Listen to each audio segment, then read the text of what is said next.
नमस्कार दोस्तों, मैं चल स्वामी और आप पढ़ रहे हैं महिला एवं बाल अपराध।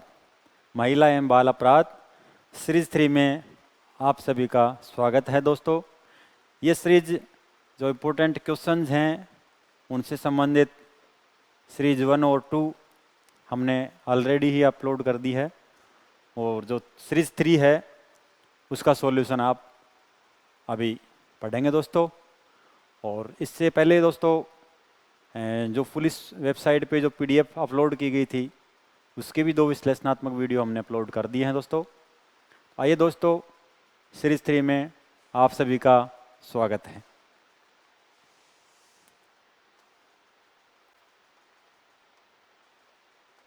देखिए दोस्तों, पहला क्वेश्चन है, ये है अपनी सीरीज 3 दोस्तों। ठीक है दोस्तों, महिलाओं की कार्यस्थल पर लैंगिक उत्पीड़न निवारण प्रतिषेध एवं प्रतितोष अधिनियम कब पारित हुआ? देखिए दोस्तों, ये हुआ 2013 में, 2015 में, 2018 में। तो अपन इसका जो महिलाओं के लिए कार्यस्थल पर, अर्थात दोस्तों परिभाषा थोड़ी जटिल है इसलिए मैं आपको बता दूं। महिलाएं जहां वर्क करती हैं, जहां काम करती हैं, नौकरी पेशे पे जाती हैं, मजदूरी पे जाती हैं या और किसी काम से जाती हैं या हॉस्पिटल में किसी काम से यदि वो उनको वहाँ रहना पड़ता है, उस स्थिति में उनके जहाँ पे वो वर्क करती हैं वहाँ पे उनके साथ किसी प्रकार का उत्पीड़न नहीं हो, किसी प्रकार की परेशानी नहीं हो। उससे संबंध ये है महिलाओं के कार्यस्थल पर, अर्थात जहाँ पे वो कार्य करती हैं वहाँ पे लैंगिक उत्पीड़न किसी भी प्रकार का ऐसे उनके संबंध लैंगिक संबंधित कोई उत्पीड़न नहीं हो, कोई अपराध नहीं हो। तो उसके लिए अधिनियम कब बना? तो वो है दोस्तों वर्ष 2013 में। वो कब बना सर दोस्तों? 2013 में। अपना आंसर होगा दोस्तों ए सही। देखो दोस्तों, ये हो गया अपना आंसर ए। 2015 गलत है, 18 गलत है, उपरोक्त में से कोई नहीं। ठीक है दोस्तों, आगे चलिए। अगला अपना क्वेश्चन है दोस्तों, वो है,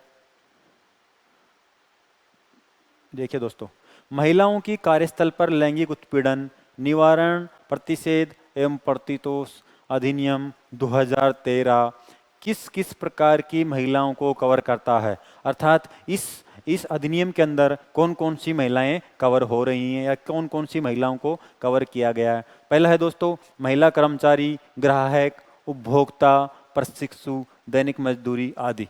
दोस्तों मैं आपको बता देना चाहता हूँ सभी इनमें कवर हैं, ये सभी प्रकार की महिलाएं इसमें कवर्ड हैं। उसके बाद है कॉलेज विश्वविद्यालयों में विद्यार्थियों या शोधार्थी या शोध छात्र, ये भी दोस्तों इसमें कवर हैं। अगला है अस्पताल में रोगी आदि, हॉस्पिटल में जो पेशेंट वगैरह होते हैं वो भी इसमें कवर्ड हैं। इसलिए दोस्तों अपना आंसर होगा वो होगा डी ऑप्शन, अर्थात इस अधिनियम में सभी को कवर्ड किया गया है, सभी को इसके अंदर किसी भी व्यक्ति को या किसी प्रकार की महिला को इसमें बाहर नहीं रखा गया है। ठीक है दोस्तों, आगे चलते हैं। अगला अपना क्वेश्चन है, वो है दोस्तों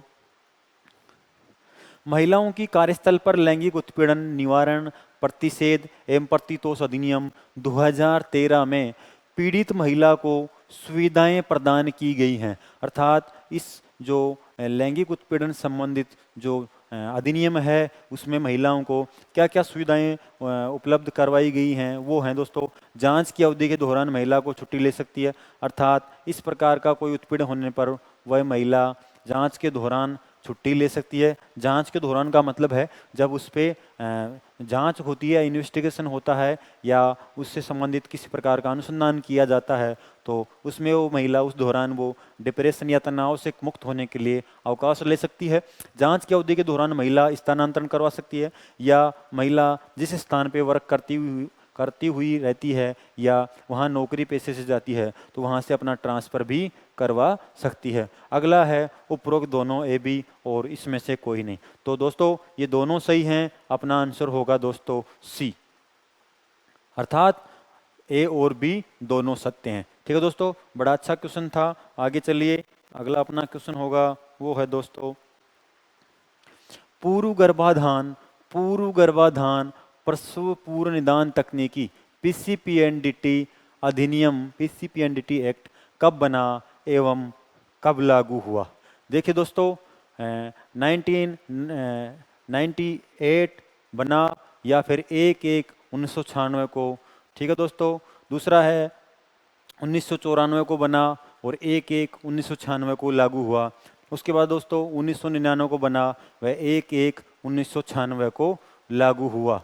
देखिए दोस्तों, इसमें जो अपना सही आंसर है वो है दोस्तों 1994 को बना था, वह 1/1/96 को लगा था। तो दोस्तों अपना जो आंसर है वो होगा बी सही। अपना जो आंसर दोस्तों वो होगा बी करेक्ट। आपसे पूछा जाए पीसीपीएनडीटी अधिनियम कब बना एवं कब लागू हुआ, तो अपने को आंसर देना है 1994 में बना एवं 1/1/1996 में लागू हुआ। ठीक है दोस्तों, आगे चलते हैं अपन। अगला अपना क्वेश्चन होगा पंजीकृत आनुवांशिक सलाह केंद्रों, पंजीकृत आनुवांशिक सलाह केंद्रों, आनुवांशिक प्रयोगशालाओं, आनुवांशिक क्लिनिकों, अल्ट्रासाउंडों क्लिनिकों, इमेजिंग सेंटरों, जहां गर्भधारण पूर्व प्रसव पूर्व निदान तकनीकी से संचालन की व्यवस्था है, वहां किस परिस्थिति में पीसीपीएनडीटी अधिनियम से बाहर रखा गया है। अर्थात पीसीपीएनडीटी एक्ट से किन किन परिस्थितियों में बाहर माना गया है या किन किन परिस्थितियों में कानूनी अपराध नहीं माना जाएगा। देखिए दोस्तों, पहला है गुणसूत्र संबंधित विकृतियां, अर्थात कोई ऐसी विकृतियां पैदा हो बच्चे में या संतान में जिसमें आने वाली पीढ़ी में ही समस्या बन जाए, गुणसूत्र संबंधित जेनेटिक संबंधित प्रॉब्लम हो, तो उसके अंदर उसे इस नियम कानून से बाहर रखा गया है। दूसरा है दोस्तों आनुवांशिक उपापचय रोग संबंधित। कुछ प्रकार के ऐसे रोग होते हैं जिनकी वजह से आने वाली पीढ़ियां में भी समस्या आ जाती है, उस प्रकार की रोग की जांच के लिए भी इसको बाहर रखा गया है। रक्त वर्णित संबंधित हीमोफीलिया और जो वर्णांता संबंधित जो रोग होते हैं, उन रोगों से संबंधित कोई समस्या होती है तो भी वो भी इसमें इसकी कवर्ड सीमा से बाहर रखे गए हैं। आगे जी दोस्तों, लिंग संबंधी आनुवंशिक रोग, किसी प्रकार के जो जेंडर संबंधित आनुवंशिक कई रोग होते हैं तो उसके लिए भी इसमें कवर्ड नहीं किया गया, अर्थात इसको बाहर रखा गया है। इसके बाद दोस्तों जन्मजात विकृतियां कि कई प्रकार की ऐसी विकृतियां होती हैं जो जेनेटिक्स पीढ़ी दर पीढ़ियां चलती हैं, उनकी जांच के लिए भी इसको कवर्ड सीमा से बाहर रखा गया है। उसके बाद एक केंद्रीय पर्यवेक्षक बोर्ड द्वारा संचालित या अन्य समानताएं या रोग, जब किसी प्रकार कोई मेडिकल बोर्ड या केंद्रीय कोई बोर्ड ये संस्तुति करे या यह कहे कि इस प्रकार का यदि ऐसा नहीं किया गया तो इस माँ को, इस औरत को जान का खतरा हो सकता है, इसलिए उस परिस्थिति में ये कवर्ड सीमा से बाहर माना जाएगा। इस प्रकार इसका जो सही आंसर होगा दोस्तों वो डी, सभी को कवर्ड सीमा से बाहर रखा गया है। क्योंकि ये बहुत ही लीगल कारण है इसलिए इनको बाहर रखा गया है। ठीक है दोस्तों, आगे चलते हैं अपन। आगे अपना होगा वो है दोस्तों प्रसव पूर्व निदान तकनीकी, अर्थात पीसीपीएनडीटी एक्ट के उपयोग या संचालन के लिए चिकित्सक मापदंड शर्तें क्या हैं। चिकित्सकीय मापदंड की जो शर्तें हैं वो क्या रखी गई हैं, अर्थात महिलाओं के लिए पीसीपीएनडीटी संबंधित किसी प्रकार की जांच हो या गर्भाधान पूर्व प्रसव पूर्व गर्भाधान तकनीकी का कोई सहयोग लेना चाहिए तो उसमें क्या क्या कौन कौन सी चीज़ें, जो कौन कौन से मापदंड हैं जो फिक्स किए गए हैं। पहला है दोस्तों गर्भवती स्त्री उम्र 35 वर्ष से अधिक हो, अर्थात उस महिला की उम्र कम से कम 35 वर्ष से अधिक होनी चाहिए। 2 या 2 से अधिक स्वतः गर्भपात या ग्रस्ताव हो चुके हों, अर्थात उस महिला के लिए मान्य है जिसके 2 गर्भपात स्वतः हो चुके हों, अर्थात एक तरीके से 2 बच्चे उसके विड्रॉ हो चुके हों। इसके बाद देखिए दोस्तों नशीली दवा संक्रमण या किसी प्रकार की नशीली दवाओं के संकरण का शिकार हो या एक प्रकार से नशीली दवा या रसायनों के संक्रमण का शिकार हो या सख्त विकलांगता पदार्थों के संसर्ग में हो, अर्थात ऐसे पदार्थों के संसर्ग में हो जिससे कोई विकलांगता या ऐसा कोई समस्या क्रिएट हो रखी हो। स्त्री या उसके पति या मानसिक मंदता या संस्तंभता केंद्रीय प्रशिक्षक बोर्ड द्वारा संस्तुति या अन्य अवस्था में। तो इस प्रकार से दोस्तों ये जो अलग अलग इसमें बताया गया है किस प्रकार की मंदता की स्थिति में, संस्तंभता की स्थिति में और कोई केंद्रीय प्रशिक्षक बोर्ड ये संस्तुति करे कि ऐसा करना आवश्यक है, तो उस स्थिति में ये जो मापदंड रखे गए हैं वो मान्य होंगे दोस्तों। तो इसके अंदर अपन देख सकते हैं इसका जो आंसर होगा वो होगा दोस्तों डी ऑप्शन, अर्थात इसमें सभी जो कारण हैं या सभी जो दिए गए हैं वो सभी के सभी प्रश्न के हिसाब से बिल्कुल सही हैं। अपने को आंसर देना है दोस्तों इसमें डी। आगे चलते हैं दोस्तों, देखिए पीसीपीएनडीटी अधिनियम 1994, पीसीपीएनडीटी अधिनियम 1994 को दिनांक 1/2/2003, दोस्तों ये डेट भी अपने से पूछी जा सकती है, 1/2/2003 अर्थात 14 फरवरी 2003, 14 फरवरी 2003 को संशोधित कर नया नाम रखा गया। अर्थात इसका नया नाम क्या रखा गया? पहला है गर्भधारण पूर्व और प्रसव पूर्व निदान तकनीकी लिंग चयन प्रतिषेध अधिनियम 1994। दूसरा है पूर्व गर्भाधान और प्रसव पूर्व निदान तकनीकी 1994। उपरोक्त दोनों और उपरोक्त में से कोई नहीं। तो दोस्तों अपना जो इसका सही आंसर होगा वो ए होगा। क्योंकि दोस्तों इसमें शब्द का फर्क है, आप देखिए गर्भधारण पूर्व अर्थात गर्भधारण पूर्व और प्रसव पूर्व निदान तकनीकी, क्योंकि दोस्तों पहले जो शब्द था वो था पूर्व गर्भाधान, पूर्व गर्भाधान शब्द था वो एक लैंग्वेज के हिसाब से या सही नहीं था। इसमें जो एक चेंजिंग किया गया वो किया गया गर्भधारण पूर्व, अर्थात जब महिला पेट से होती है या वो एक तरीके से प्रेग्नेंट होती है तो उसके लिए ये सब ज़्यादा अच्छा देखा गया या माना गया। इसलिए दोस्तों गर्भधारण पूर्व और प्रसव पूर्व निदान तकनीकी ये इसका नाम दिया गया। तो अपना दोस्तों आंसर होगा इसमें ए, बिल्कुल करेक्ट होगा। ठीक है दोस्तों, आगे चलते हैं अपन।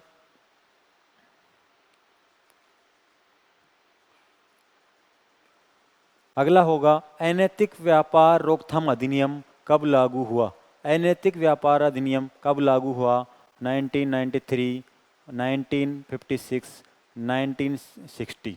तो दोस्तों अपना जो आंसर होगा वो होगा 1956, 1956, 1956 में लागू हुआ था दोस्तों ये। तो अपना आंसर होगा वो होगा दोस्तों बी, अपना आंसर होगा बी। ठीक है दोस्तों, सरल क्वेश्चन था। आगे चलते हैं, अगला अपना आंसर होगा वो है दोस्तों अनैतिक व्यापार रोकथाम अधिनियम 1956 में अपराध माना गया। अर्थात अनैतिक व्यापार अधिनियम अर्थात वेश्यावृत्ति अधिनियम 1956 में अपराध किसे माना गया? वेश्यावृत्ति करने को, बिल्कुल सही है दोस्तों। वेश्यावृत्ति के लिए फुसलाने को, बिल्कुल सही है। वेश्यावृत्ति के लिए याचना करने को, बिल्कुल सही है। इस प्रकार अपना आंसर होगा दोस्तों इसका डी, क्योंकि इसके अंतर्गत सभी चीज़ों को अपराध माना गया। किसी को वेश्यावृत्ति के लिए वेश्यावृत्ति करने के लिए प्रेरित करना, वेश्यावृत्ति के लिए फुसलाना, बहकाना और वेश्यावृत्ति के लिए याचना करना, तो उसको कहना बताना। तो दोस्तों ये इस प्रकार इसका अपना आंसर होगा डी। ठीक है दोस्तों, इसके बाद अपन आगे चलते हैं दोस्तों। ये देखिए अगला जो अपना क्वेश्चन होगा वो है दोस्तों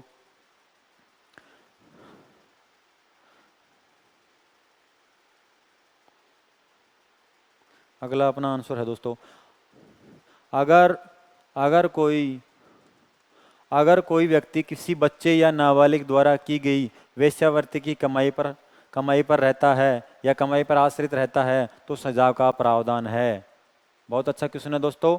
अगर कोई व्यक्ति किसी बच्चे या नाबालिग के द्वारा की गई वेश्यावृत्ति की कमाई पर आश्रित रहता है तो दोस्तों उसके अंदर तो सजा का जो प्रावधान है दोस्तों वो होगा कम से कम 7 साल व अधिक से अधिक 10 साल, कम से कम 10 साल, अधिक से अधिक 20 साल, कम से कम 5 साल, अधिक से अधिक 10 साल। तो अपना जो आंसर होगा दोस्तों वो पहला ही बिल्कुल सही है। अपना कम से कम 7 साल से लेकर के और अधिकतम 10 साल की सजा का प्रावधान है। जब व्यक्ति नाबालिग पे वेश्यावृत्ति के लिए आश्रित रहता हो, उससे वेश्यावृत्ति करवाता हो। ठीक है दोस्तों, आगे चलते हैं अपन। अगला जो अपना आंसर होगा, अपना जो अगला क्वेश्चन है दोस्तों वो है 18 साल से कम उम्र की लड़की को गैर कानूनी संभोग के लिए फुसलाना। अर्थात 18 साल से कम उम्र की लड़की को गैर कानूनी संभोग अर्थात वेश्यावृत्ति के लिए फुसलाना, बहकाना, उसको तैयार करना, जो आईपीसी की सेक्शन 366 क में अपराध माना जाता है। 366 क में अपराध माना जाता है। उसमें सजा या जुर्माने का जो प्रावधान है वो क्या है दोस्तों? तो 5 साल, 10 साल, 2 साल, 3 साल। तो दोस्तों इसमें जो सजा का प्रावधान है वो है 10 साल। 10 साल और जुर्माना। वह 10 साल व जुर्माने का इसमें प्रावधान रखा गया है।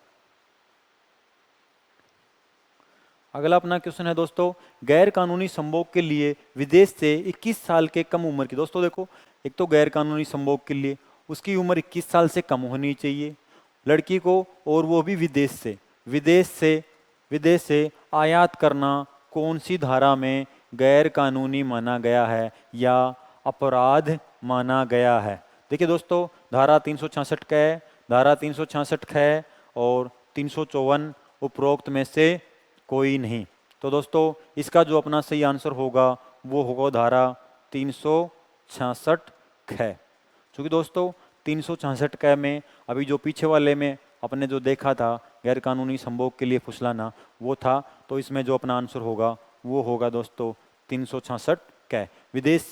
विदेशी युवती को अनैतिक देह व्यापार के लिए या गैर कानूनी संभोग के लिए 21 साल से कम उम्र की महिला को क्रय करना या खरीदना और उससे वेश्यावृत्ति करवाना धारा 366 ख में, आईपीसी की धारा 366 ख में अपराध माना जाता है। ठीक है दोस्तों, आगे चलते हैं अपन।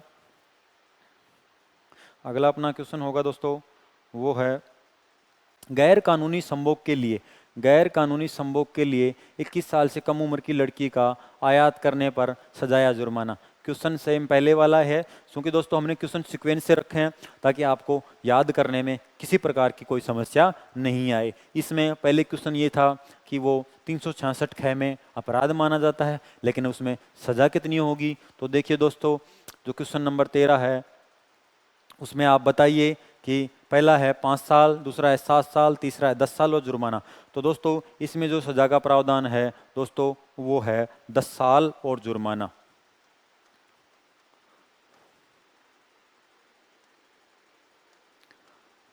देखिए दोस्तों 10 साल और जुर्माना, 10 साल और जुर्माना दोनों है। ठीक है दोस्तों, आगे चलते हैं अपन, देखते जाइए, बड़ा इंटरेस्टिंग टॉपिक है, बड़े इंटरेस्टिंग क्वेश्चन भी हैं।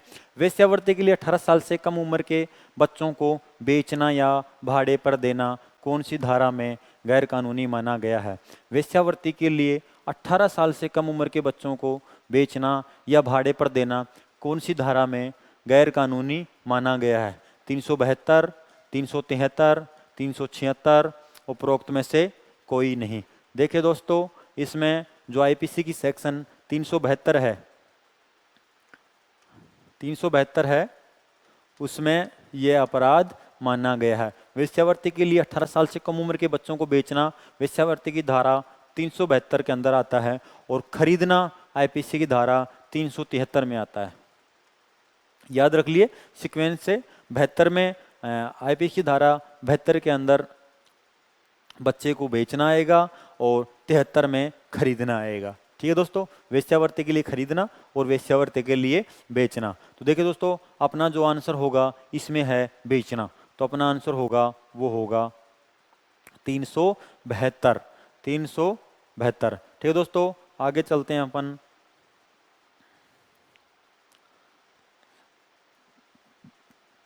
वेश्यावृत्ति के लिए 18 साल से कम उम्र के बच्चों को बेचना या भाड़े पर देने पर सजा या जुर्माना। दोस्तों वही क्वेश्चन है, केवल यहाँ पे पूछ रहा है इसमें जुर्माना कितना होगा या भाड़े पर दिया जाए तो उसके अंदर क्या होगा, 5 साल, 7 साल व जुर्माना, 10 साल व जुर्माना। क्योंकि दोस्तों मैं याद रखने के हिसाब से आपको बताना चाहता हूँ, ये सभी प्रकार के जो ऐसे क्वेश्चंस हैं उनके अंदर जुर्माना सभी में सजा वो 10 साल की रखी गई है और उसके साथ में जुर्माना भी रखा गया है।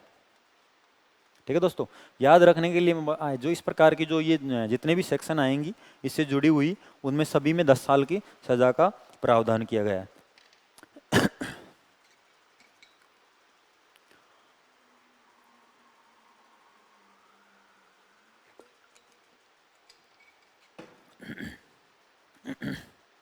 आगे चलिए दोस्तों, अपन देखते हैं वेश्यावृत्ति के लिए 18 साल से कम उम्र के बच्चे को बेचना या भाड़े पर देना। दोस्तों ये क्वेश्चन तो अपना हो ही गया था। वेश्यावृत्ति के लिए 18 साल से कम उम्र के बच्चे को खरीदना या भाड़े पर देना कौन सी धारा में? दोस्तों खरीदना, मैंने अभी आपको बताया था, खरीदना 373, 72 में बेचना और 73 के अंदर खरीदना। तो अपना इसका आंसर होगा दोस्तों 373। अपना जो आंसर होगा दोस्तों वो होगा बी। ठीक है दोस्तों, आगे चलते हैं अपन।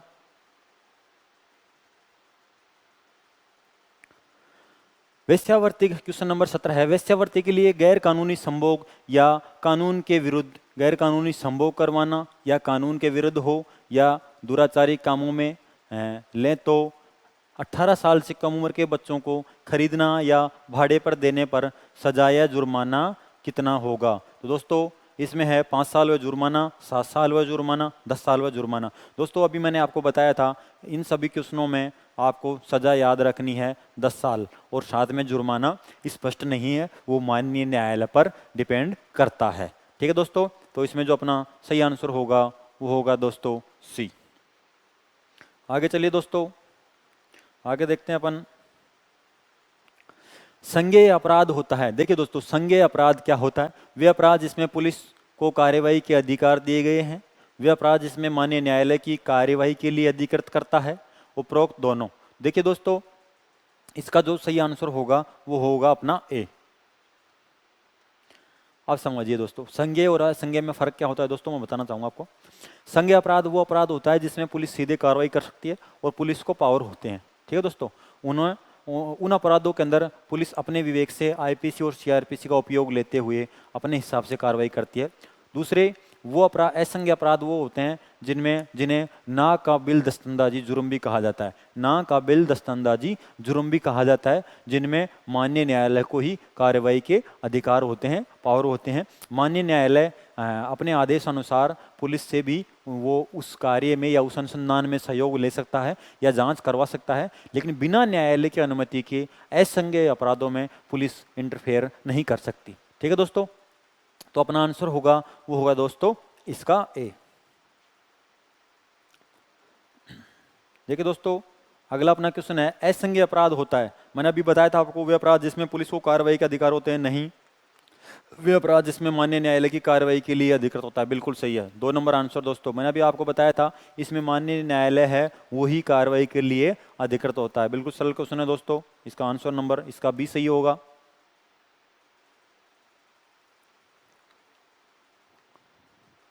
आंसर बी सही होगा दोस्तों।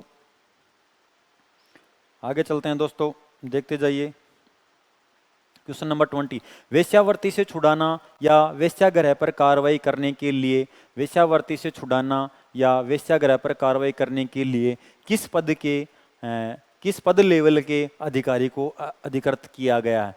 दोस्तों इसमें थोड़ा कंफ्यूज मत रहना आप, क्योंकि इसमें जिस प्रकार से पूछा गया है कि वेश्यावृत्ति या वेश्यागृह, जहाँ पे वेश्यावृत्ति कोई स्थान ऐसा हो जहाँ वेश्यावृत्ति होती हो, या किराए के मकान में होती हो, या खुद के पर्सनल मकान में होती हो, या किसी अन्य जगह पे होती हो, तो उसके लिए किस लेवल के पुलिस अधिकारी ऑफिसर्स को माननीय मजिस्ट्रेट्स का आपके नियमानुसार या आदेश अनुसार या स्वविवेक से या कैसे भी करके उस पर कार्रवाई करनी पड़े, तो उसमें किस पद या किस लेवल का अधिकारी कार्रवाई कर सकता है? तो उसके लिए इंस्पेक्टर की श्रेणी से उच्च का अर्थात डीवाईएसपी लेवल का, सब इंस्पेक्टर की श्रेणी का, इंस्पेक्टर की श्रेणी का। तो दोस्तों मैं इसमें आपको बता दूं, इसमें ये सब जो लिखा हुआ है इंस्पेक्टर की श्रेणी से उच्च का अर्थात इंस्पेक्टर नहीं होना चाहिए, इंस्पेक्टर से अबव लेवल का होना चाहिए दोस्तों। वो होता है पुलिस विभाग में डीवाईएसपी, जिसे अपने डिप्टी भी बोलते हैं उसको, और एक तरीके से सीओ, सर्किल ऑफिसर भी बोलते हैं दोस्तों,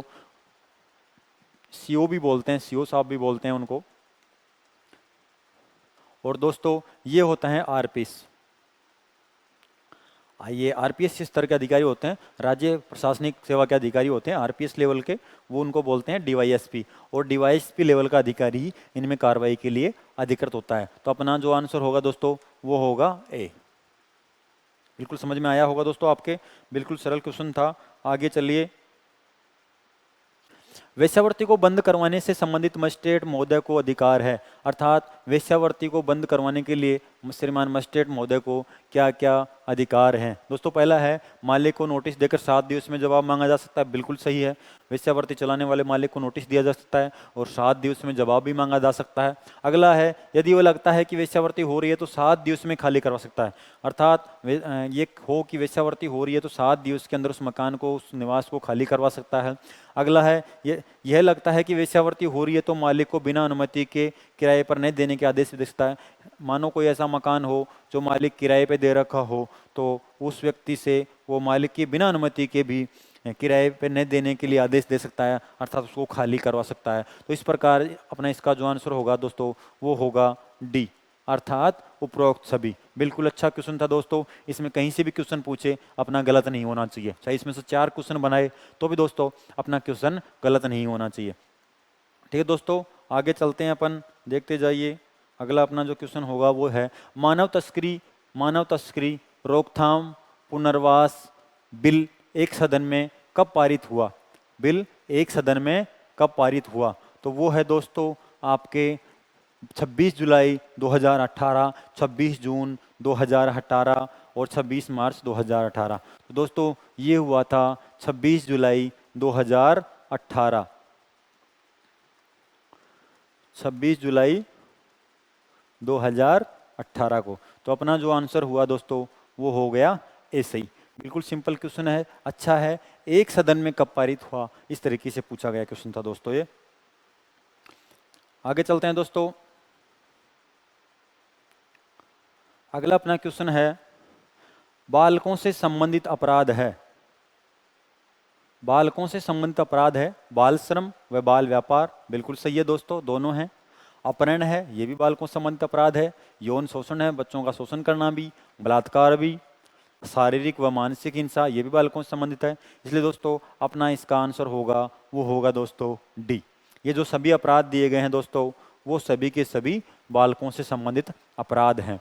क्योंकि सभी के अंदर देख लीजिए, बाल श्रम, बाल व्यापार, अपहरण, यौन शोषण, बलात्कार, शारीरिक मानसिक हिंसा, उपरोक्त सभी के सभी है जो बालकों से संबंधित अपराध हैं। अपना आंसर होगा दोस्तों डी, राइट। इसके बाद चलते हैं दोस्तों अपन, बालक एवं किशोर श्रम प्रतिषेध एवं विनिमय अधिनियम कब बना? देखिए दोस्तों 1886 और 1850, उपरोक्त में से कोई नहीं। तो अपना आंसर होगा दोस्तों वो है 1986। दोस्तों फैक्ट डेट है, आपको याद रखनी है, कब हुआ था? 1986, ए ऑप्शन अपना बिल्कुल राइट। ठीक है दोस्तों, इसके बाद अपन चलते हैं आगे। अगला अपना आंसर होगा, क्वेश्चन है वो है दोस्तों, बालक एवं किशोर श्रम प्रतिषेध एवं विनिमय अधिनियम 1986 के संबंध में सही है। बालक एवं किशोर श्रम प्रतिषेध अधिनियम 1986 के संबंध में सही है। श्रम मंत्रालय में केंद्रीय औद्योगिक संस्था तंत्र CIRM अधिनियम को लागू करता है, बिल्कुल सही बात है दोस्तों। क्योंकि श्रम मंत्रालय में केंद्रीय औद्योगिक संबंध तंत्र है जिसको CRM नाम से बोलते हैं, वो अधिनियम को लागू करने का कार्य करता है। कौन से अधिनियमों को? बालक एवं किशोर श्रम संबंधित, बालक एवं किशोर श्रम संबंधित जो भी हैं उनको लागू करने का काम कौन करता है? CIRM। ठीक है दोस्तों, अगला है, इसे मुख्य श्रम आयुक्त केंद्रीय CLC, जिसे सी के नाम से भी जाना जाता है, संगठन के नाम से भी जाना जाता है, अर्थात उसे सी संगठन के नाम से जाना जाता है, बिल्कुल सही है दोस्तों। CIRM के प्रमुख आयुक्त केंद्रीय हैं और मंत्रालय में केंद्रीय बाल श्रम सलाहकार बोर्ड भी गठित किया होता है। इस प्रकार दोस्तों बिल्कुल अपने चारों ऑप्शन सही हैं और चारों में से किसी भी तरीके से क्वेश्चन पूछे आप लोगों का गलत नहीं होना चाहिए। अपना आंसर होगा डी। इनमें से दोस्तों किसी भी तरीके से क्वेश्चन पूछा जा सकता है, ऐसे भी पूछा जाता है, मंत्रालय में केंद्रीय बाल श्रम सलाहकार बोर्ड होता है या नहीं? तो आप कह सकते हैं बिल्कुल होता है साहब, हमने पढ़ा है। ठीक है दोस्तों, इस प्रकार से क्वेश्चन कैसे भी पूछे आपको गलत नहीं करना है। एक क्वेश्चन में चाहे 4 क्वेश्चन भी पूछे तो भी अपने को दिक्कत नहीं है। बालक एवं किशोर श्रम प्रतिषेध एवं विनिमय अधिनियम 1986 के अनुसार बच्चों से लगातार 3 घंटे से ज़्यादा का लगातार कार्य नहीं लिया जाएगा। बिल्कुल सही बात है दोस्तों। बच्चों से लगातार 3 घंटे से ज़्यादा अधिक कार्य नहीं लिया जा सकता।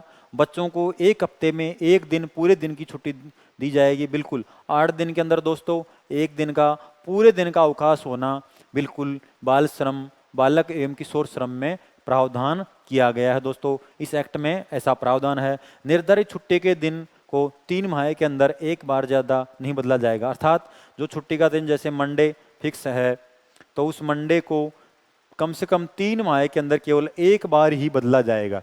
ऐसे नहीं है कि उसको हम महीने में भी 4 बार बदल दें, नहीं दोस्तों, क्योंकि इससे परेशानी आती है। जो मजदूर वर्ग होता है या बालक होता है वो डिप्रेशन में रहता है।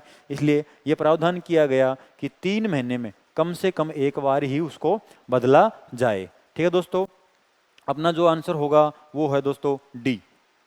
ठीक है दोस्तों, आगे चलते हैं अपन।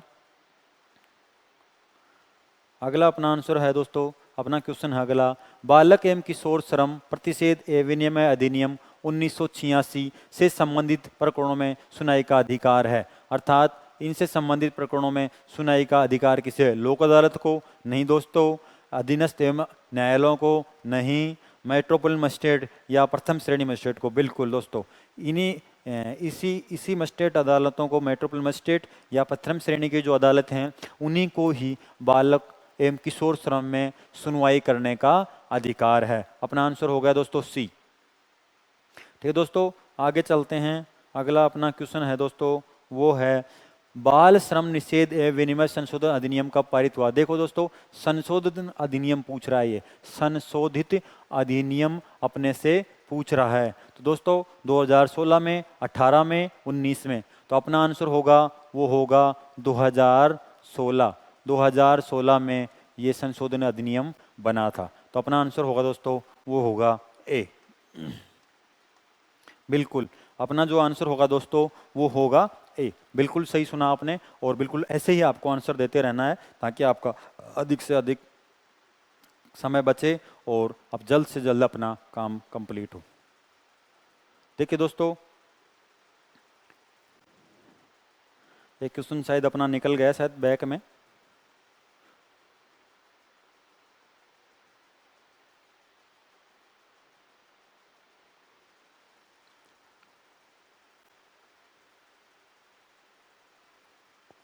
तीस।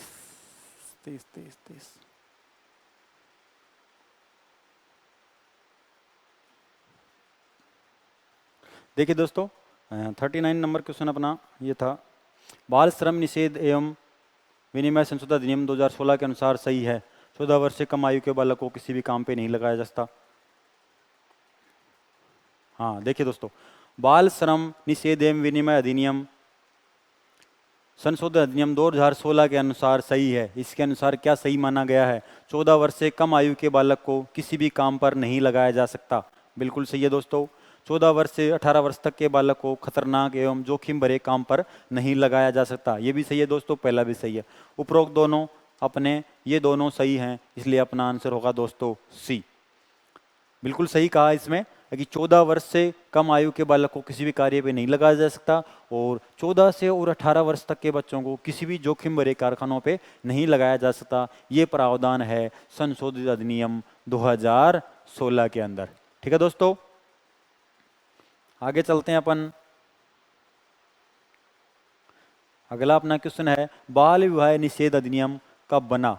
बाल विवाह विशेष अधिनियम कब बना? 2006 में, 2018 में, 2019 में? दोस्तों ये बना है वर्ष 2006 में। अपना आंसर हो गया ए सही।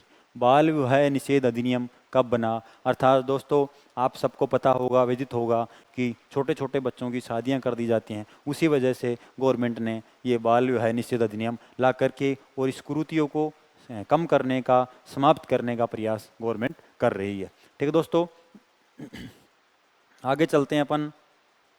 अगला अपना क्वेश्चन है दोस्तों, वो है बाल विवाह निषेध अधिनियम 2006 की धारा बी के अनुसार, बाल विवाह निषेध अधिनियम 2006 की धारा बी के अनुसार सही है, विवाहित जोड़े में से कोई भी एक नाबालिग हो बाल विवाह माना जाएगा। बिल्कुल सही है दोस्तों। विवाहित जोड़े में से दोनों में से चाहे पुरुष हो चाहे स्त्री हो, वर या वधु दोनों में से कोई नाबालिग हो तो नाबालिग माने जाएंगे। 18 वर्ष से कम उम्र की लड़की हो तो बाल विवाह माना जाएगा। यदि वधु की उम्र भी 18 साल से कम हो तो भी वो नाबालिग मानी जाएगी, बाल विवाह माना जाएगा। 21 वर्ष से कम आयु का लड़का हो तो भी बाल विवाह माना जाएगा। तीनों चीज़ें सही हैं, तो अपना जो आंसर होगा दोस्तों वो है डी ऑप्शन। आंसर अपना राइट, डी ऑप्शन। आगे चलते हैं दोस्तों, देखते रहिए। अगला अपना क्वेश्चन है बाल विवाह निषेध अधिनियम 1929। बाल विवाह विशेष अधिनियम 1929 के को निरस्त करके उसके स्थान पर 2006 में अधिक प्रभावी बाल विवाह निषेध अधिनियम बना, जो कब से प्रभावी हुआ? अर्थात नवंबर 2007 से, नवंबर 2007 से, नवंबर 2008 से और नवंबर 2010 से।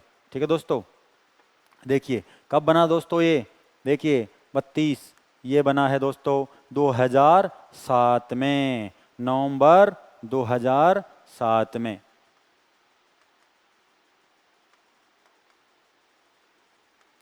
कब बना दोस्तों? अपना आंसर सही हो गया ए। देखो दोस्तों, ये जो बाल विवाह निषेध अधिनियम 1929 था और उसको निरस्त करके और उसके स्थान पर 2006 में अधिक प्रभावी एवं प्रगतिशील विवाह निषेध अधिनियम बना, जो प्रभावी हुआ था 2007 से। बिल्कुल सरल क्वेश्चन है दोस्तों, गलत नहीं करना अपने को। आगे चलिए,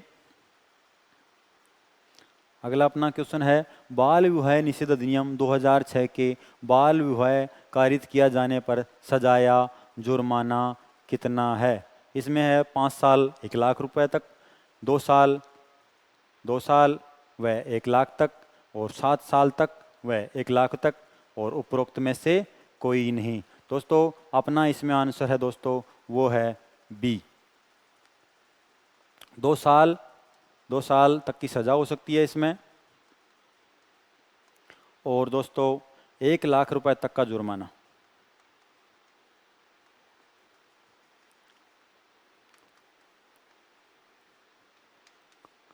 एक लाख रुपए तक का दोस्तों इसमें जुर्माने का प्रावधान है।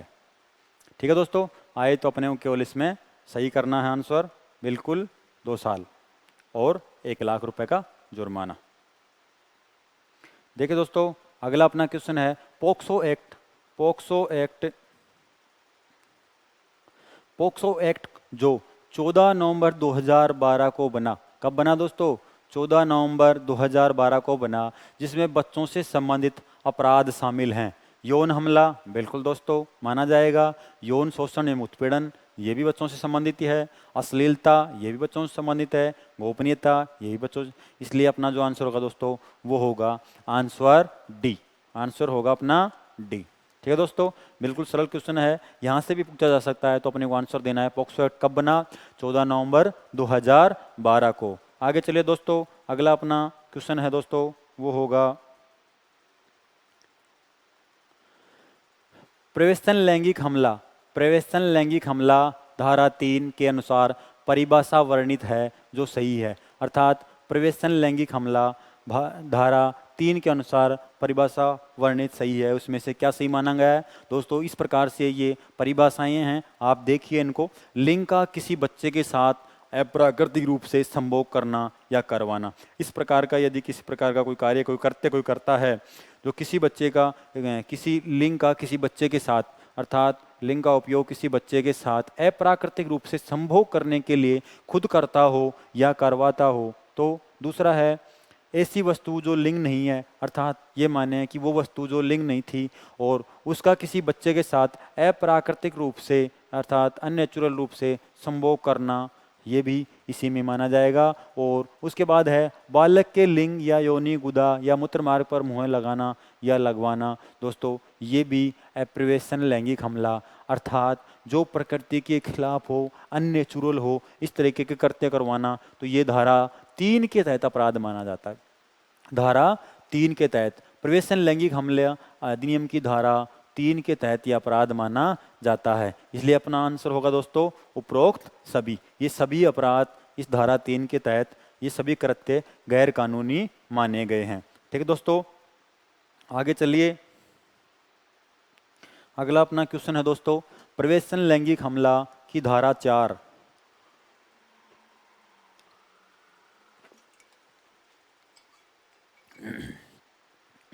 प्रवेशन लैंगिक हमला की धारा 4 के अनुसार दंड का प्रावधान है 7 वर्ष कम नहीं होगी किंतु आजीवन कारावास तक, 5 वर्ष, 2 वर्ष। तो इस प्रकार से दोस्तों इसमें जो सजा का प्रावधान है, दंड का प्रावधान है, वो है 7 वर्ष से कम नहीं होगी किंतु आजीवन कारावास तक बढ़ाई जा सकती है, बाकी 5 वर्ष और 2 वर्ष नहीं है। अर्थात सजा का प्रावधान इस प्रकार से रखा गया है कि वो 7 वर्ष से कम नहीं होगा, भले ही आजीवन कारावास तक वो क्राइम के हिसाब से दोस्तों बढ़ाया जा सकता है। दोस्तों आगे चलिए अगला क्वेश्चन अपन देखते हैं। गुरुतर प्रवेशन लैंगिक हमला। गुरुतर प्रवेशन लैंगिक हमला जब कोई लोक सेवक होते हुए बच्चों पर प्रवेश लैंगिक हमला करे तो किस धारा में अपराध माना गया है? धारा 5, धारा 4 और उपरोक्त में से कोई नहीं। देखिए दोस्तों, गुरुतर प्रवेशन लैंगिक हमला जब कोई लोक सेवक हो और उस लोक सेवक की सानिध्य में या उसके एक तरीके उसके अधिकार क्षेत्र में कोई ऐसा बाल अपचारी या कोई व्यक्ति काम करे और उसके साथ ऐसा कोई गुरुतर प्रवेशन लैंगिक हमला करे तो उसको अपन किस में मानेंगे? धारा 5 के तहत। धारा 5 के तहत अपराध माना जाता है। धारा 5 के तहत अपराध माना जाता है। तो अपना आंसर होगा दोस्तों ए, बिल्कुल सही राइट आंसर है। ठीक है दोस्तों, आगे चलते हैं अपन। गुरुतर प्रवेशन लैंगिक हमला। गुरुतर प्रवेशन लैंगिक हमला, प्रवेशन लैंगिक हमले के लिए सजा का प्रावधान कितना है? गुरुतर प्रवेशन लैंगिक हमले के लिए सजा का प्रावधान कितना है? 5 वर्ष, 10 वर्ष, 7 वर्ष, उपरोक्त में से कोई नहीं। तो दोस्तों इसका जो सजा का प्रावधान है वो 10 वर्ष से कम नहीं होगी किंतु आजीवन कारावास तक बढ़ाई जा सकती है। अपना आंसर होगा दोस्तों बी, 10 वर्ष से कम नहीं होगी किंतु आजीवन कारावास तक बढ़ाई जा सकती है। ठीक है दोस्तों, आगे चलते हैं अपन। अगला अपना क्वेश्चन होगा वो है दोस्तों बालकों के साथ लैंगिक उत्पीड़न की धाराएं हैं। अर्थात बालकों के साथ लैंगिक उत्पीड़न की धाराएं हैं, धारा 11 और 14, 3 और 4 उपरोक्त दोनों। इसमें जो धाराएं हैं दोस्तों वो अपने को याद रखनी है, अपने से पूछा जाए तो वो धाराएं हैं 11 और धारा 14।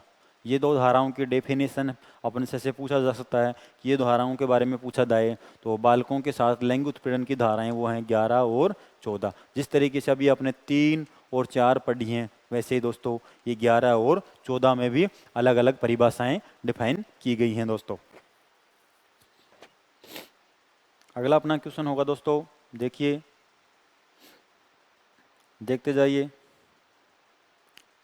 बालक का अश्लील प्रयोजन के लिए किस धारा में अपराध माना गया? अर्थात बालक को किसी अश्लील प्रयोजन के उद्देश्य से उसका यूज किया जाए तो किस धारा में दोस्तों वो अपराध माना गया है? तो धारा 13, धारा 3, धारा 4। क्योंकि दोस्तों ये दो धाराएं पहले अपने आ चुकी हैं, ये नहीं है, तो इसमें जो धारा है वो है धारा 13। अर्थात धारा 13 के अंदर बालक का अश्लील प्रयोजन, असार उनका उद्देश्य ही अश्लीलता से जुड़ा हो तो वो होगी दोस्तों धारा 13।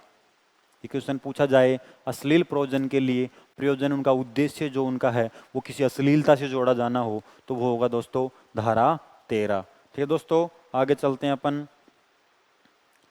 अगला अपना क्वेश्चन है दोस्तों वो है अश्लील सामग्री का भंडारण वाणिज्यिक प्रयोजन के लिए बालक को सम्मिलित करे तो सजा का प्रावधान है। अर्थात अश्लील सामग्री का भंडारण वाणिज्यिक अर्थात व्यापार के उद्देश्य से प्रयोजन से किसी बालक को सम्मिलित करते हुए तो उसमें सजा का प्रावधान कितना है? तो देखिए दोस्तों इसके अंदर 5 वर्ष, 3 वर्ष तक, 7 वर्ष तक। तो अपना जो इसका सही आंसर होगा वो होगा दोस्तों 3 वर्ष। अपने को आंसर देना है दोस्तों इसमें बी आंसर अपना राइट होगा। बिल्कुल सिंपल क्वेश्चन है, वो वाणिज्यिक पर्पस से अर्थात व्यापार के लिए वो किसी प्रकार की दोस्तों इसके बारे में थोड़ा मैं आपको बता दूं, क्योंकि जो अश्लील सामग्री का और वाणिज्यिक पर्पस से अर्थात किसी ऐसी क्लिप्स बनाना, ऐसे पोर्नोग्राफी से जुड़ी हुई कोई कैसेट्स बनाना, सीडी बनाना, डीवीडी बनाना जो से वो पैसा कमाने के लिए अपना व्यापार डेवलप करने के लिए उसका यूज करे तो इसके लिए दोस्तों 3 वर्ष की सजा का प्रावधान किया गया है दोस्तों। आगे चलते हैं दोस्तों। अगला क्वेश्चन है 12 साल तक की बच्ची से रेप पर सजा का प्रावधान है। दोस्तों 5 साल, 10 साल, मौत की सजा, उपरोक्त में से कोई नहीं। दोस्तों 5 साल, 12 साल तक की बच्ची के लिए रेप पर सजा का प्रावधान वो रखा गया है, मौत की सजा। तो अपना जो आंसर होगा दोस्तों सी। आप सबको पता होगा जो 12 साल की उम्र तक की बच्ची की रेप संबंधित कोई मैटर होता है तो उसमें मौत का सजा का प्रावधान रखा गया है। ठीक है दोस्तों, आगे चलते हैं अपन। अगला क्वेश्चन है अपना किशोर न्याय बालकों की देखरेख एवं संरक्षण अधिनियम 2015 में कितनी धाराएं और अध्याय हैं? 112 धाराएं व 10 अध्याय, 120 धाराएं व 10 अध्याय, और उसके बाद है 125 धाराएं व 5 अध्याय। देखिए दोस्तों, ये जो क्वेश्चन है इसमें अपना जो आंसर होगा वो होगा 112 धाराएं व 10 अध्याय। 112 धाराएं व 10 अध्याय। तो जो अपना आंसर होगा वो होगा दोस्तों वो है ए। 112 धाराएं किशोर न्याय बालकों के देखरेख संरक्षण अधिनियम 2015 में कितनी धाराएं व अध्याय हैं? तो आपको आंसर देना दोस्तों 112 व 10। बिल्कुल सिंपल क्वेश्चन है दोस्तों, केवल याद रखना है। इसके बाद चलते हैं दोस्तों आगे। अगला जो क्वेश्चन होगा किशोर न्याय अधिनियम 2015 किस प्रकार के बच्चों पर लागू है? किशोर न्याय अधिनियम 2015 किस प्रकार के बच्चों पर लागू है? वो है दोस्तों जिनके पास रहने के लिए घर नहीं हो, जगह नहीं हो, जिसके पास माता पिता नहीं हो, अनाथ हों, जिनका कोई संरक्षक नहीं हो। बिल्कुल सही है, इन पे लागू है। उसके बाद होता है जिनके माता पिता द्वारा बच्चों के साथ दुर्व्यवहार, शोषण या मारपीट हिंसा की हो, अर्थात ऐसे बच्चे जिनके साथ खुद परिजनों ने ही ऐसी घटनाएं घटित कर दी हो, ऐसा कोई दुर्व्यवहार किया हो, यौन शोषण किया हो, तो वो भी इसके अधिकार क्षेत्र में आते हैं, उसमें ये नियम लागू होता है। बच्चा स्वयं ऐसा करते करे जो कानूनन अपराध हो, उन बच्चों पर भी, और ये उन बच्चों पर भी लागू है जो खुद बच्चा बाल अपचारी हो और खुद क्राइम करे, तो उन चीज़ों पे भी ये चीज़ लागू होती है। ठीक है दोस्तों, तो अपना इसका आंसर होगा वो होगा डी, उपरोक्त सभी। आगे चलिए दोस्तों, आगे देखते हैं। प्रत्येक जिले में गठित एसजेपीओ है, प्रत्येक जिले में गठित जो एसजेपीओ है वो कौन होता है? विशेष किशोर पुलिस इकाई, स्पेशल जुवेनाइल पुलिस यूनिट, उपरोक्त दोनों, उपरोक्त में से कोई नहीं। देखिए दोस्तों, जो अपना आंसर होगा वो होगा इसमें से विशेष किशोर पुलिस इकाई, बिल्कुल है। स्पेशल जुवेनाइल एक्ट, बिल्कुल है। तो यही इन्हीं के नाम है दोस्तों दोनों। तो अपना जो आंसर होगा वो सी होगा, उपरोक्त दोनों, सी, ये दोनों हैं। विशेष किशोर पुलिस इकाई भी कह सकते हैं उसको, और स्पेशल जुवेनाइल पुलिस यूनिट भी कहा जा सकता है, जिसे अपन एसजीपीओ के नाम से जाना जाता है। तो अपना जो आंसर होगा दोस्तों वो होगा सी, उपरोक्त दोनों। आगे चलते हैं दोस्तों, देखते जाइए। अगला अपना क्वेश्चन है दोस्तों 46। प्रत्येक थाने में नियुक्त सीडब्ल्यूपीओ कौन होता है? बाल कल्याण पुलिस अधिकारी, बाल संरक्षण पुलिस अधिकारी, बाल संगोष्ठी अधिकारी, उपरोक्त में से कोई नहीं। तो दोस्तों वो होता है सीडब्ल्यूपीओ, बाल कल्याण पुलिस अधिकारी, जो प्रत्येक थाने में नियुक्त होता है। अपना आंसर होगा दोस्तों ए।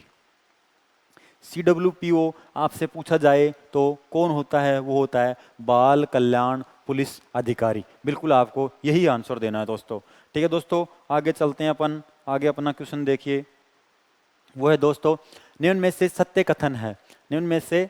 कथन है बाल कल्याण पुलिस अधिकारी सादा कपड़ों में रहेंगे एवं विनम्र भाषा का प्रयोग करेंगे। बिल्कुल सही है, क्योंकि दोस्तों उनके पास बालकों संबंधित अपराध आते हैं, तो ये जो बालकों को विशेष प्रावधान या विशेष छूट दी गई है उसके अनुसार बिल्कुल सही माना है। अगला है बालिकाओं के साथ महिला पुलिसकर्मी की ड्यूटी लगाई जाएगी। बिल्कुल सही है, बालिकाओं से संबंधित कोई क्राइम हो या बालिक की संबंधित कोई अनुसंधान हो, उसमें महिला कांस्टेबल का रहना अति आवश्यक है।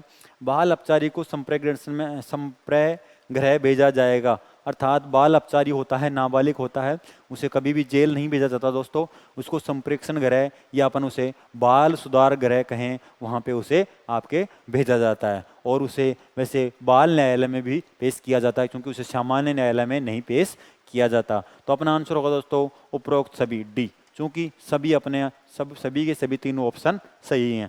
ठीक है दोस्तों, आगे चलते हैं अपन। अगला अपना क्वेश्चन है दोस्तों,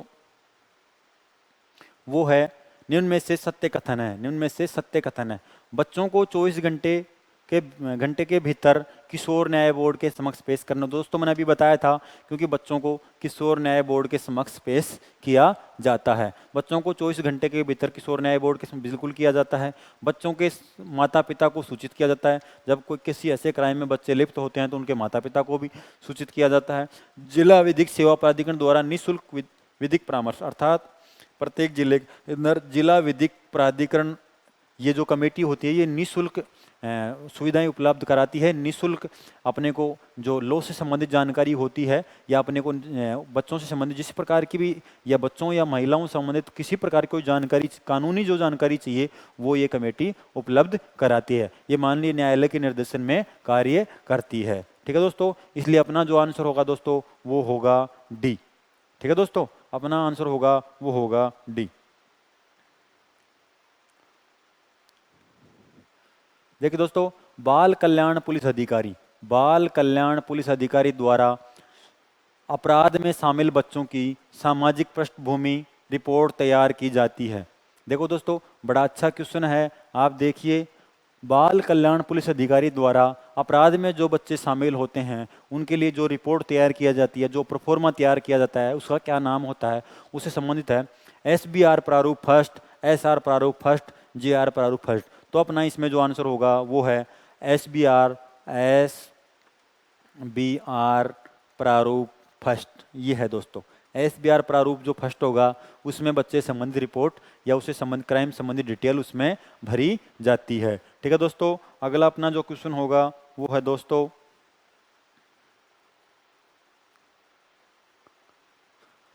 निम्न में से सत्य कथन है child marriage police officer. Child marriage police officer, बिल्कुल। देखो दोस्तों, CMPO की फुल फॉर्म बताई गई है। CMPO की फुल फॉर्म होती है चाइल्ड मैरिज पुलिस ऑफिसर, और CWPO की फुल फॉर्म होती है child welfare police officer. Child welfare police officer बिल्कुल सही है। और SJPU की फुल फॉर्म होती है स्पेशल जुवेनाइल पुलिस यूनिट। इस प्रकार अपने सभी आंसर सही हैं। तो अपना आंसर होगा दोस्तों वो होगा डी ऑप्शन। अपना आंसर होगा दोस्तों वो होगा डी ऑप्शन। ठीक है दोस्तों, इस प्रकार से अपने जो है सीरीज नंबर 3 थी, इंपॉर्टेंट क्वेश्चंस की जो सीरीज नंबर 3 थी वो कंप्लीट हुई। और दोस्तों आप सभी को बहुत बहुत धन्यवाद। इस प्रकार मिलते हैं दोस्तों नेक्स्ट सेशन में। इसके लिए आप सभी को थैंक्स दोस्तों। और ये जो इंपॉर्टेंट क्वेश्चन है इनको बार बार रिवाइज कीजिए, समझिए दोस्तों, निश्चित रूप से आपको सफलता मिलेगी। मैं ईश्वर से ऐसी कामना करता हूँ। आप सभी को बहुत बहुत धन्यवाद। थैंक्स।